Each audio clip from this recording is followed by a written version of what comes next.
જામનગરમાં જીઆઈડીસી ઉદ્યોગનગરમાં પર્યાવરણીય ભંગ સામે ગુજરાત પોલ્યુશન કંટ્રોલ બોર્ડની કડક કાર્યવાહી. પાછલા 3 દિવસમાં દ્વારાશંકર ટેકરી અને દરેડ વિસ્તારમાં 2 અલગ અલગ ટીમોએ કુલ 9 ઉદ્યોગ એકમોની તપાસ કરી, જેમાં 3 એકમોમાં ગંદુ અને ઝેરી પાણી ખુલ્લી ગટરમાં છોડાતા નમૂનાઓ લેવામાં આવ્યા હતા, જ્યારે 4 એકમો મંજૂરી વિના ચલાવાતા સામે આવ્યા છે.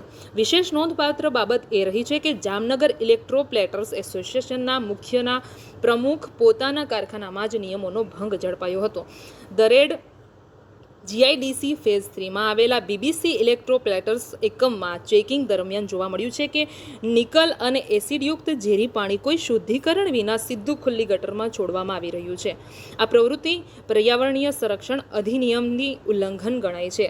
જીપીસીબી દ્વારા સમગ્ર મામલાનો વિગતવાર અહેવાલ ગાંધીનગર મોકલીને કાયદેસરની કાર્યવાહી શરૂ કરવામાં આવી છે. જીપીસીબીની સતત કાર્યવાહી આવનારા સમયમાં વધુ ઉદ્યોગોને જાગૃત બનાવશે એવી આશા સાથે